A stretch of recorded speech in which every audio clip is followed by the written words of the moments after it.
नमस्कार, खबर दुनिया की में आप सभी का स्वागत है। आपके साथ मैं हूं पराक्रम सिंह शेखावत। अगले आधे घंटे में हम आपको बताएंगे अंतर्राष्ट्रीय जगत की हर बड़ी खबर जो आपके लिए जरूरी है। शुरुआत करते हैं सुर्खियों के साथ।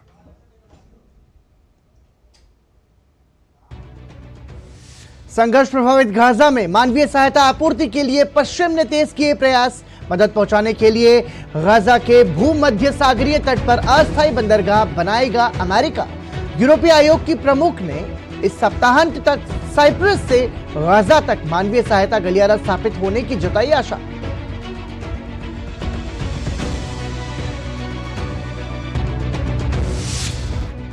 इजरायली सेना ने गाजा में अपने सैन्य अभियान की बढ़ाई धार। सेना ने फिर विफल किए इजरायली शहरों की तरफ हमास के रॉकेट हमले। इजरायली बंधकों की रिहाई के लिए भी बढ़ाए प्रयास। वहीं यूएन की टीम ने शुरू की फिलिस्तीनी कैदियों के उत्पीड़न के आरोप की जांच। नाइजीरिया में एक सप्ताह में स्कूली बच्चों के अपहरण की दूसरी बड़ी वारदात। देश के उत्तर पश्चिम में स्कूल पर हमले के बाद सैकड़ों छात्रों को उठा ले गए बंदूकधारी। लापता छात्रों में से 175 की आयु 15 साल से भी कम। राष्ट्रपति का सुरक्षा बलों को तुरंत एक्शन का निर्देश।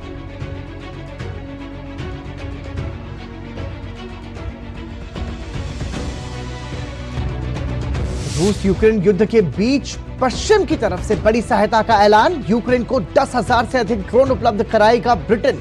जल्द यूक्रेन में ही सैन्य उपकरणों का उत्पादन शुरू करेंगी 3 फ्रांसीसी कंपनियां। रूस ने तेज किए अपने हवाई हमले, कई लोगों की मौत।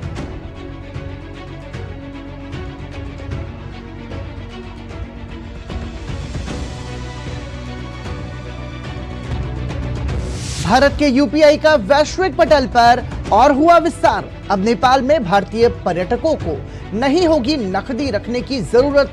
नेपाल में कर सकेंगे यूपीआई द्वारा क्यूआर कोड आधारित लेन देन। कई बड़े देशों के साथ डिजिटल लेन देन पर भारत पहले ही कर चुका है साझेदारी।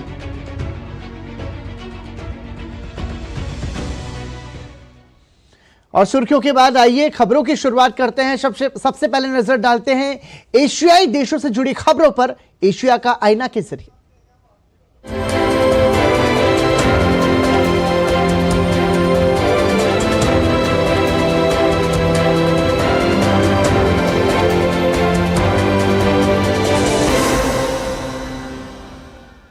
इजराइल हमास संघर्ष थमने के बजाय लगातार बढ़ता जा रहा है। इजरायली सेना ने गाजा में हमास के कई ठिकानों पर हमले किए, जिससे बड़ी संख्या में हमास के आतंकियों की मौत हो गई है। दोनों पक्ष लगातार हमले का दावा करते हुए जान माल के नुकसान की बात कह रहे हैं। वहीं इस बीच अमेरिकी सेना समुद्र के रास्ते मानवीय सहायता प्राप्त करने के लिए गाजा के भूमध्य सागरीय तट पर एक अस्थायी बंदरगाह का निर्माण करेगी। दरअसल गाजा में मानवीय सहायता उपलब्ध कराने के लिए ये प्रयास किए जा रहे हैं। इजरायली सेना का गाजा में हमास के खिलाफ लगातार अभियान जारी है। गाजा के हमास में की गई कार्रवाई का एक वीडियो सेना ने जारी किया है। इसमें शेटेड के 13 और मैगलन यूनिट विशेष बल के अभियान को देखा जा सकता है। सैनिक गोलीबारी करते हुए एक इमारत के अंदर घुसते हैं और कार्रवाई को अंजाम देकर वापस लौट आते हैं। एक और वीडियो में देखा जा सकता है कि गाजा से हमास द्वारा इजराइल पर दागी गई मिसाइलों को कैसे आईडीएफ ने नाकाम कर दिया। इस बीच अमेरिकी राष्ट्रपति जो बाइडेन ने कहा है कि अमेरिकी सेना समुद्र के रास्ते मानवीय सहायता प्राप्त करने के लिए गाजा के भूमध्य सागरीय तट पर एक अस्थायी बंदरगाह का निर्माण करेगी।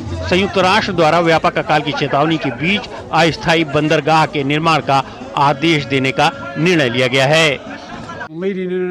गाजा के तट पर भूमध्य सागर में एक अस्थायी बंदरगाह स्थापित करने का आदेश दिया है।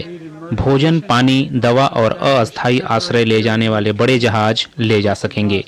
वहां धरती पर अमेरिकी सेना नहीं उतरेगी। इस बीच यूरोपीय आयोग की अध्यक्ष उर्सुला वॉन डेर लेयन ने साइप्रस के कारनाला बंदरगाह का दौरा किया। गाजा में मानवीय सहायता पहुंचाने के लिए ये बंदरगाह गाजा के तट तक सहायता गलियारे के तौर पर काम करेगा।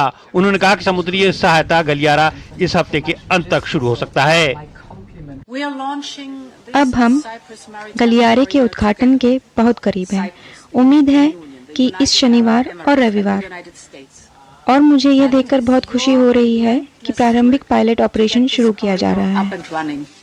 शुक्रवार को गाजा में हवा से मानवीय सहायता गिराई गई। युद्ध शुरू होने के बाद से गाजा में मानवीय सहायता की आपूर्ति लगातार कम होती जा रही है। पिछले महीने से सहायता न के बराबर पहुंच रही है। मिस्र की राजधानी काहिरा में जारी संघर्ष विराम वार्ता से गुरुवार को हमास के पीछे हट जाने के बाद से इसमें फिलहाल किसी तरह की उम्मीद नहीं दिखाई दे रही है। इस बीच अमेरिका ने कहा है कि इजरायली बंधकों पर समझौता करने की जिम्मेदारी हमास की है। वहीं ब्रिटेन के विदेश मंत्री डेविड कैमरन ने कहा है कि गाजा में सहायता पहुंचाने के लिए अमेरिका के नेतृत्व में एक अस्थायी बंदरगाह बनाने की योजना में समय लगेगा। उन्होंने इजरायल से अशदोद बंदरगाह खोलने की अपील की है। अस्थायी बंदरगाह बनाने में समय लगेगा, इसलिए महत्वपूर्ण बात यह है कि आज इजरायलियों को यह पुष्टि करनी होगी कि वे अशदोद में बंदरगाह खोलेंगे। उधर संयुक्त राष्ट्र मानवाधिकार कार्यालय ने शुक्रवार को कहा कि कब्जे वाले फिलिस्तीनी क्षेत्र में इजरायली बस्तियों का रिकॉर्ड मात्रा में विस्तार हुआ है और फिलिस्तीनी राज्य की किसी भी व्यवहारिक संभावना को खत्म करने का खतरा पैदा हो गया है। संयुक्त राष्ट्र की अपनी निगरानी के साथ साथ अन्य स्रोतों पर आधारित रिपोर्ट में अक्टूबर 2023 के अंत तक एक साल की अवधि के दौरान कब्जे वाले वेस्ट बैंक में 24,300 नई इजरायली आवास इकाइयों का दस्तावेजीकरण किया गया है। इसमें कहा गया है कि 2017 में निगरानी शुरू होने के बाद से ये अपने उच्चतम स्तर पर है। रिपोर्ट में पाया गया है कि वर्तमान इजरायली सरकार की नीतियों का उद्देश्य वेस्ट बैंक पर दीर्घकालिक इजरायली नियंत्रण का विस्तार करना है। अभी इसी सप्ताह ऐसी रिपोर्टें थीं कि इजराइल माले अदुमीम, इम्फ्राट और केदार की अवैध बस्तियों में अतिरिक्त 3,476 घर बनाने की योजना बना रहा है। इस बीच संयुक्त राष्ट्र की यातना विशेषज्ञ टीम फिलिस्तीनी बंदियों के उत्पीड़न और दुर्व्यवहार के आरोपों की जांच शुरू कर दी है। वहीं यरूशलेम में हमास द्वारा बंधक बनाए गए इजरायली नागरिकों की रिहाई के लिए मैराथन का आयोजन किया गया। धावकों ने बंधकों की तुरंत रिहाई की अपील की।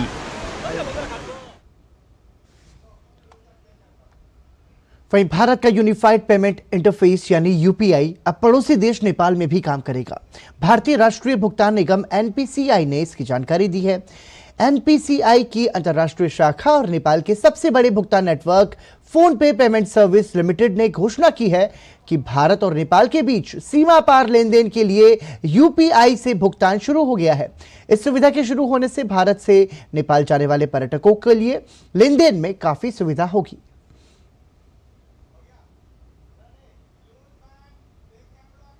इसी के साथ समाचार में रुक रहे हैं एक ब्रेक के लिए। देखते रहिए डीडी न्यूज। साल बरस और सदी नहीं, एक युग गुजर जाएगा। उम्र न पूछो वंडर की, जब फर्क नजर आएगा। वंडर सीमेंट, फर्क नजर आएगा। देखो यार, जिंदगी का कोई भरोसा नहीं, पता नहीं कब फोटो पे हार चढ़ जाए और फैमिली का फ्यूचर, बच्चों की पढ़ाई खतरे में पड़ जाए। तो आज ही पॉलिसी बाजार से 1 करोड़ का टर्म लाइफ इंश्योरेंस कराओ, सिर्फ 525 रुपए महीने से शुरू। यारो, शादी तो मैं प्रीति से ही करूंगा। कॉलेज टॉप करके अच्छी सी नौकरी लूंगा, झट से प्रीति को प्रपोज कर दूंगा और फैमिली हॉलिडे स्पेन में। वाह यार, मैं तेरी प्लानिंग का बड़ा फैन। तू आज ही एसबीआई में अपना सेविंग्स अकाउंट ओपन कर ले और अपने स्पेन हॉलिडे की सेविंग शुरू कर दे। एसबीआई सेविंग्स अकाउंट के साथ पाइए सेफ, सिक्योर, कन्वीनियंट बैंकिंग और ग्रेट कस्टमर सर्विस। एसबीआई, देश का फैन। गोल्डी छोले मसाले, जहाँ जाए रिश्ते बनाए, जहाँ जाए रिश्ते बनाए, गोल्डी मसाले। साल बरस और सदी नहीं, एक युग गुजर जाएगा। उम्र न पूछो वंडर की, जब फर्क नजर आएगा। वंडर सीमेंट, फर्क नजर आएगा। Direct plan mutual fund schemes में खुद इन्वेस्ट करने का एक ऑप्शन है। म्यूचुअल फंड्स खुद ही सी, जैसे मैंने फिट रहने के लिए ट्रेनर रखा है। तो दिखता ही है भाई। पर तू तो सेल्फ मेड है भाई। देख, मुझे फिटनेस की नॉलेज है तो I made my own training program. और तेरे ट्रेनर के पैसे भी बच गए। हाँ, सेम विद डायरेक्ट प्लान, यहाँ मेरे कमीशन के पैसे बच गए। सही है। म्यूचुअल फंड निवेश बाजार जोखिमों के अधीन है। योजना से जुड़े सभी दस्तावेजों को ध्यान से पढ़ें।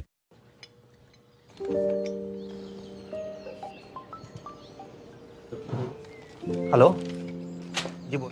अच्छा खासा जॉब था, छोड़ के बैठ गया। ऐसा स्टार्टअप कर रहा है जो स्टार्ट ही नहीं हो रहा है। आप थोड़ा सब्र करो, हो जाएगा सब। स्टार्टअप के लिए लोन सैंक्शन हो गया। पापा, अब मेरा स्टार्टअप होगा सही से स्टार्ट। लोन तो मिल गया, पर गारंटी है ना पापा? मोदी जी की गारंटी। गारंटी इंडिया को वर्ल्ड का टॉप यूनिकॉर्न्स वाला देश बनाने की। अब हर स्टार्टअप होगा स्टार्ट। इसकी गारंटी मोदी की गारंटी। मुसीबतों की छुट्टी, मोदी की गारंटी। ओ मोदी की गारंटी।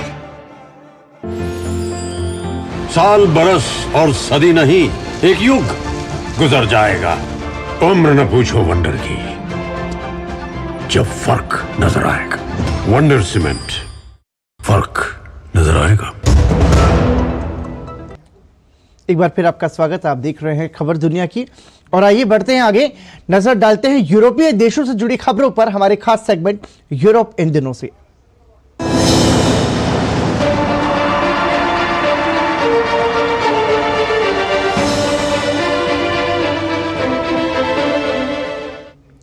रूस यूक्रेन जंग फिर से तेज हो गई है। रूस ने यूक्रेन पर हमले तेज कर दिए हैं। उधर पश्चिमी देशों ने यूक्रेन के लिए मदद और बढ़ाने का आश्वासन दिया है। देखिए रिपोर्ट। पिछले कुछ हफ्तों से रूस ने यूक्रेन पर हमले तेज कर दिए हैं। पिछली रात को किए गए हमलों में अलग अलग इलाकों में 4 लोगों की मौत हो गई है। खार्कोव के गवर्नर के मुताबिक कुपियांस में किए गए कई मिसाइल हमलों में 2 लोगों की मौत हो गई है। इस शहर को 2022 में यूक्रेन ने रूस से दोबारा छीन लिया था। वहीं वोचांस में किए गए हवाई हमले में एक महिला की मौत हो गई है, जबकि कीव के उत्तर में चेनिरियार हाइव क्षेत्र में मोटार हमले में एक व्यक्ति की जान चली गई है। इस बीच यूक्रेन ने बताया है कि उसकी वायु रक्षा प्रणालियों ने रात भर दागे गए 37 रूसी ड्रोनों में से 33 को मार गिराया है। वहीं यूक्रेन के उत्तरी शहर सुबी पर भी किए गए रूसी मिसाइल हमले में 2 लोगों की मौत हो गई है, जबकि 26 अन्य घायल हो गए हैं। इस बीच ब्रिटेन ने रूस के हमलों से निपटने के लिए यूक्रेन को 10,000 से अधिक ड्रोन मुहैया कराने का ऐलान किया है। ब्रिटेन के रक्षा मंत्रालय ने कहा है कि वो ड्रोन पर 125 मिलियन पाउंड अतिरिक्त खर्च करने जा रहा है। इससे ब्रिटेन का यूक्रेन के लिए ड्रोन पैकेज कुल 325 मिलियन पाउंड का हो जाएगा। ब्रिटेन के रक्षा मंत्री ग्रांट शॉप्स ने कहा है कि ड्रोन यूक्रेन में युद्ध की दिशा बदल रहे हैं। यही कारण है आज यूक्रेन अग्रिम पंक्ति में ड्रोन की आपूर्ति बढ़ा रहा है। यूक्रेन विनाशकारी प्रभाव के लिए ड्रोन का उपयोग कर रहा है। ड्रोन का उपयोग न केवल युद्ध क्षेत्रों की निगरानी के लिए किया जाता है, बल्कि रूसी वाहनों, सैनिकों और आपूर्ति लाइनों पर गिराए जाने वाले ग्रेनेड और विस्फोटकों को ले जाने के लिए भी किया जाता है। इस बीच फ्रांस ने कहा है कि वो यूक्रेन में जरूरी सैन्य उपकरण के उत्पादन की योजना बना रहा है। 3 फ्रांसीसी कंपनियां यूक्रेनी कंपनियों के साथ विशेष रूप से ड्रोन और भूमि उपकरण क्षेत्रों में साझेदारी स्थापित करेंगी, ताकि यूक्रेनी धरती पर स्पेयर पार्ट और शायद भविष्य में गोला बारूद का उत्पादन किया जा सके। यूक्रेनी धरती पर स्पेयर पार्ट्स का उत्पादन करने के लिए फ्रांसीसी कंपनियां यूक्रेनी कंपनियों के साथ साझेदारी स्थापित करेंगी, विशेष रूप से ड्रोन भूमि उपकरण के क्षेत्र में। आगे गोला बारूद भी बनाया जाएगा। उधर चुनाव से पहले अपने आखिरी स्टेट ऑफ द यूनियन संबोधन में अमेरिकी राष्ट्रपति जो बाइडेन ने घरेलू और अंतर्राष्ट्रीय मामलों पर अपने विचार व्यक्त करते हुए रूस को कड़े संदेश दिए। उन्होंने कहा कि हम यूक्रेन को हथियार और भोजन की आपूर्ति जारी रखेंगे। राष्ट्रपति जो बाइडेन ने कहा कि पुतिन को हमारा संदेश साफ है कि हम किसी भी तरह झुकेंगे नहीं। अगर किसी को ऐसा लगता है कि पुतिन यूक्रेन में रुकेंगे, तो मैं आपको आश्वासन देता हूं कि वह ऐसा नहीं करेगा। लेकिन यूक्रेन पुतिन को रोक सकता है अगर हम यूक्रेन के साथ खड़े हों और उसे अपनी रक्षा के लिए आवश्यक हथियार उपलब्ध कराएं। उधर रूस में 15 से 17 मार्च तक होने वाले राष्ट्रपति चुनाव के लिए पूर्वी यूक्रेन के डोनेट्स्क शहर में शुक्रवार को मतपत्र पहुंच गए। रूस के नियंत्रण वाले डोनेट्स्क शहर में 10 मार्च को मतदान होना है। यूक्रेन के जिन 4 क्षेत्रों का रूस ने अपने देश में विलय कर लिया था, वहां भी रूसी राष्ट्रपति पद के लिए चुनाव हो रहे हैं। यूक्रेन ने कहा है कि डोनेट्स्क, लुहांस्क, ज़पोरिज़िया और खार्सन क्षेत्रों में कोई भी रूसी वोट अमान्य होगा और वो मतदान की निगरानी के लिए भेजे गए किसी भी पर्यवेक्षक पर मुकदमा चलाएगा। रूस के लिए यहां चुनाव कराना बड़ी चुनौती के तौर पर देखा जा रहा है। मॉस्को द्वारा नियंत्रित क्षेत्रों को मार्शल लॉ के तहत रखा गया है। और बुलेटिन में फिलहाल रुक रहे हैं एक और ब्रेक के लिए। देखते रहिए डीडी न्यूज। साल बरस और सदी नहीं, एक युग गुजर जाएगा। उम्र न पूछो वंडर की, जब फर्क नजर आएगा। वंडर सीमेंट, फर्क नजर आएगा। लाइफ में फाइनेंशियल आजादी के लिए एनपीएस जरूरी है। रिटायरमेंट में फाइनेंशियल आजादी रहे जारी, एनपीएस से आज ही करें तैयारी। एनपीएस जरूरी है। पॉलिसी बाजा करा जिदुशा होके नो हिताकुशी। समझ में आया? मैंने कितनी बार हिंदी में समझाया कि पॉलिसी बाजार से कंपेयर करके कार इंश्योरेंस पे 8,000 रुपए तक बचा सकते हो, पर कुछ लोगों को अभी तक समझ नहीं आया, तो मैंने सोचा जापानी में समझा देता हूँ। मोदी सरकार की गारंटी, सभी को मिल रही हैं सस्ती एवं अच्छी दवाएं, वो भी कम से कम 75% कम कीमतों पर। और अब देश भर में 25,000 जन औषधि केंद्रों के अभियान के तहत रोजगार के अवसर की भी गारंटी। केंद्र संचालकों को 5 लाख से 7 लाख रुपए तक की वित्तीय सहायता का भी प्रावधान। जन औषधि केंद्र खोलने के लिए ऑनलाइन आवेदन www.janaushadhi.gov.in पर आमंत्रित हैं।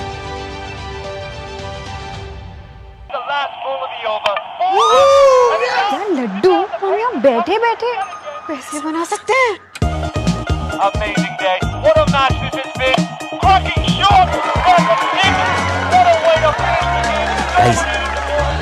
मैं तुम्हारे बिजनेस आइडिया का बड़ा फैन। अब बिजनेस चाहे जो भी, एसबीआई का करंट अकाउंट तो चाहिए ना। एसबीआई करंट अकाउंट से सिंप्लीफाइड बिजनेस ट्रांजैक्शंस और ग्रेट कस्टमर सर्विस। एसबीआई, देश का फैन। साल बरस और सदी नहीं, एक युग गुजर जाएगा। उम्र न पूछो वंडर की, जब फर्क नजर आएगा। वंडर सीमेंट, फर्क नजर आएगा।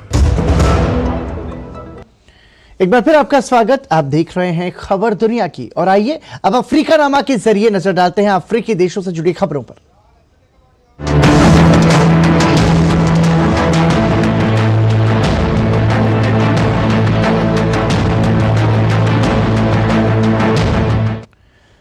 पश्चिम अफ्रीकी देश नाइजीरिया में एक सप्ताह से भी कम समय में सामूहिक अपहरण का दूसरा मामला सामने आया है। दरअसल कुछ बंदूकधारियों ने चलते स्कूल से लगभग 278 छात्रों का अपहरण कर लिया। देखिए ये रिपोर्ट। स्थान उत्तर पश्चिमी नाइजीरिया का एक स्कूल। दिन गुरुवार सुबह के 8 बजे थे। शिक्षा के जरिए हर चुनौती को मात देने के संकल्प के साथ करीब करीब सभी लड़कियां सुबह की नई ताजगी के साथ स्कूल पहुंच चुकी थीं, लेकिन वहां शिक्षकों और सहपाठियों के साथ एक नई चुनौती उनका इंतजार कर रही थी। कक्षाएं शुरू होने वाली थीं कि कुछ बंदूकधारियों ने स्कूल को घेर लिया और कम से कम 287 छात्राओं का अपहरण कर लिया। पश्चिमी अफ्रीकी देश में एक सप्ताह से भी कम समय में सामूहिक अपहरण का ये दूसरा मामला है। स्थानीय अधिकारियों ने पहले कहा कि हमले में 100 से अधिक छात्राओं को बंधक बना लिया गया है। हालांकि स्कूल की तरफ से गवर्नर को बताया गया कि स्कूल के कुल 278 छात्र और छात्राएं लापता हैं। ये शहर राजधानी से लगभग 90 किलोमीटर की दूरी पर स्थित है। कोरिगा के सरकारी माध्यमिक विद्यालय में लगभग 187 छात्र लापता हैं, जबकि प्राथमिक विद्यालय में लगभग 125 छात्र लापता हैं, लेकिन 25 छात्र वापस आ गए हैं, जैसा कि हम अभी आपसे बात कर रहे हैं। गुरुवार को हुए हमले की जिम्मेदारी किसी समूह ने नहीं ली है। हालांकि इसका आरोप सशस्त्र समूहों पर लगाया जा रहा है, जो ज्यादातर चरवाहे हैं और बड़ी फिरौती वसूलने के लिए अतीत में हिंसक हमले कर चुके हैं। सुरक्षा बलों ने घटनास्थल पहुंचकर इसका मुआयना किया। गवर्नर ने स्थानीय लोगों को सभी अगवा लड़कियों को वापस लाने का भरोसा दिलाया है। ईश्वर की कृपा से मेरे कुशल नेतृत्व में हम यह सुनिश्चित करने के लिए यथासंभव प्रयास करेंगे कि हर बच्चा वापस लौट आए। गुरुवार का हमला इस सप्ताह पूर्वोत्तर नाइजीरिया में आतंकियों द्वारा किए गए एक और हमले के बाद हुआ है, जिसमें 200 से अधिक लोगों, ज्यादातर महिलाओं का अपहरण कर लिया गया। संघर्षग्रस्त उत्तरी नाइजीरिया में महिलाओं, बच्चों और छात्रों को अक्सर बड़े पैमाने पर निशाना बनाया जाता है और भारी फिरौती चुकाने के बाद ही छोड़ा जाता है। वहीं पीड़ित माता पिता कोई उम्मीद भरी खबर सुनने का इंतजार कर रहे हैं। ये बंदूकधारी कैसे आ सकते हैं और हमारे बच्चों को ले जा सकते हैं? यही कारण है कि मैं इतना दुखी हूँ। ये हमारा कुरीगा गांव है। कृपया महामहिम हमारी मदद करें। उत्तरी नाइजीरिया में स्कूलों से छात्रों का अपहरण अब आम बात हो गई है। 2014 के बाद से जब बदमाशों ने बोर्नो प्रांत के चिबोक गांव के एक स्कूल से 200 से अधिक लड़कियों का अपहरण कर लिया था, उसके बाद से अपहरण चिंता का कारण बन गया है। हाल के वर्षों में नाइजीरिया के उत्तर पश्चिम और मध्य क्षेत्र में अपहरण की कई घटनाएं हुई हैं। इन इलाकों में दर्जनों सशस्त्र समूह भारी फिरौती वसूलने के लिए अक्सर ग्रामीणों और यात्रियों को निशाना बनाते हैं। इससे आम लोगों और स्कूल जाने वाले हजारों बच्चों का दैनिक जीवन प्रभावित हो रहा है। अभिभावक और स्थानीय निवासी अपहरण के लिए क्षेत्र में सुरक्षा की कमी को जिम्मेदार मानते हैं। जानकारों का कहना है कि एक सप्ताह के भीतर अपहरण की 2 बड़ी घटनाएं देश में बिगड़ते सुरक्षा संकट की ओर इशारा करते हैं। पिछले साल भी हिंसा की घटनाओं में सैकड़ों लोग मारे गए थे। पिछले साल नाइजीरिया के राष्ट्रपति चुने गए बोला टिनुबू ने हिंसा खत्म करने का वादा किया था। हालांकि विश्लेषकों का कहना है कि सुरक्षा स्थिति में अब तक कोई खास सुधार नहीं हुई है। अफ्रीकी महाद्वीप के दक्षिणी हिस्से में स्थित नामीबिया वर्ष 1884 से 1915 तक जर्मनी का गुलाम रहा था। इस दौरान जर्मन अधिकारियों ने वहां के लोगों को बुरी यातनाएं दी थी, यहां तक कि उनकी जमीनें तक छीन ली गई थी। जर्मनी ने 2021 में आधिकारिक तौर पर यह स्वीकार किया कि जर्मन औपनिवेशिक शासन के दौरान नामीबिया में नरसंहार हुआ था। जर्मनी ने नामीबिया में अपने दामन पर लगे दाग को 2021 में स्वीकार करते हुए पहली बार आधिकारिक तौर पर माना था कि उसके औपनिवेशिक शासन के दौरान नरसंहार हुआ था। नरसंहार पीड़ितों के वंशजों की मदद के लिए जर्मनी ने नामीबिया को 1 अरब यूरो देने का वादा किया था। हालांकि पीड़ित समुदाय के लोग बातचीत में सीधे शामिल होने की मांग कर रहे हैं। उनका कहना है कि ये दशकों पुराने जख्म भरने के लिए काफी नहीं है। ये लोग अपने वंशजों के पैतृक भूमि की वापसी पर जोर दे रहे हैं। इनका आरोप है कि जर्मन समुदाय के लोगों ने उनके पूर्वजों की जमीन को उनसे छीन लिया था। हमारी 70% जमीन गोरों को दे दी गई। उन्होंने बिना पैसा दिए हुए हमारी जमीनों पर कब्जा कर लिया। ये भूमि के टुकड़े जहां आज जर्मन बैठे हुए हैं, वो हमारे पूर्वजों की थी। नामीबिया अफ्रीकी महाद्वीप के दक्षिणी हिस्से में है, जो 1884 से 1915 तक जर्मनी का गुलाम रहा। इस दौरान जर्मन अधिकारियों ने जो जुल्म वहां के लोगों पर ढाए, उनकी वजह से दशकों तक जर्मनी और नामीबिया के रिश्ते खराब रहे। नामीबिया में जर्मन शासन की बागडोर संभाल रहे अधिकारियों ने 1904 से 1908 के बीच स्थानीय हरेरो और नामा कबीलों के 10,000 लोगों को मौत के घाट उतार दिया था। इतिहासकार इसे 20वीं सदी का पहला नरसंहार कहते हैं। 2021 में जर्मनी ने जो मदद देने की घोषणा की थी, वो एक संयुक्त घोषणा पत्र के तहत था।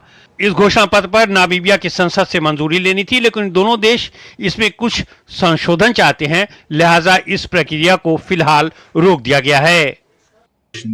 मुझे लगता है कि संयुक्त घोषणा को समर्थन की आवश्यकता है और यह निश्चित रूप से सही मॉडल नहीं है, क्योंकि इसके मुआवजे की राशि क्षतिपूर्ति के बराबर नहीं है। जर्मन उपनिवेश के दौरान नामीबिया को जर्मन साउथ वेस्ट अफ्रीका कहा जाता था। जर्मनी का शासन खत्म होने के बाद उस पर 75 साल तक दक्षिण अफ्रीका का नियंत्रण रहा और 1990 में वो आखिरकार एक स्वतंत्र देश बना। 1904 में हरेरो कबीले के लोगों को मवेशियों और जमीन से वंचित कर दिया गया। यही नहीं, उनकी स्त्रियों को भी चुराया गया। हरेरो कबीले के लोगों ने जर्मनी शासन के खिलाफ हथियार उठा लिया। कुछ समय बाद नामा लोग भी इस बगावत में शामिल हो गए।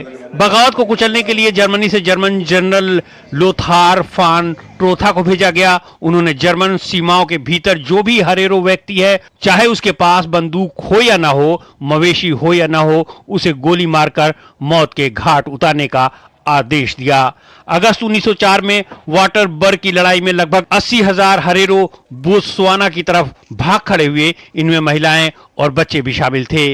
माना जाता है कि 1904 से 1908 के बीच कम से कम 60,000 हरेरो और 10,000 नामा लोगों का कत्ल किया गया। औपनिवेशिक सैनिकों ने बड़े पैमाने पर लोगों को फांसी पर लटकाया। पुरुषों, महिलाओं और बच्चों को रेगिस्तान में धकेल दिया, जहां हजारों लोग प्यास से ही मर गए। नाजी नरसंहार से दशकों पहले नामीबिया में यातना शिविर बनाए गए, जहां लोगों को मौत के घाट उतारा गया।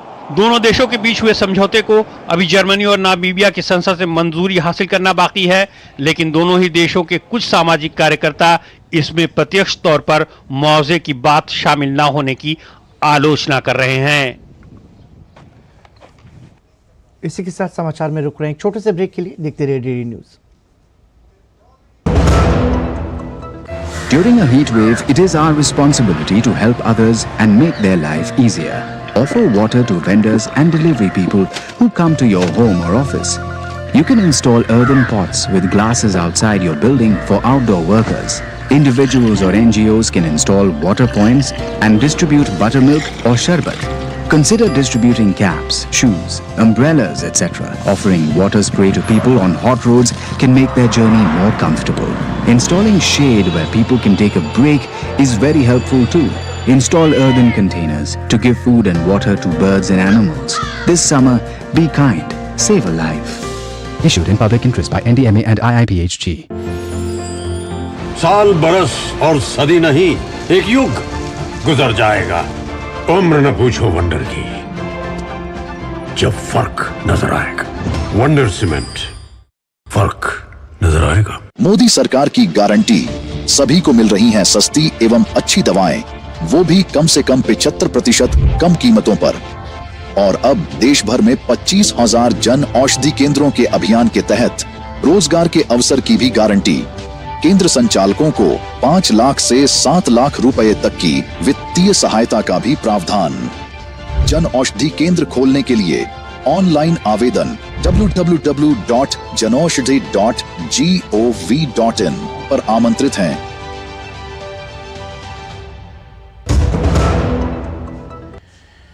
एक बार फिर आपका स्वागत और आइए बढ़ते हैं आगे, देखते हैं दुनिया का दिल।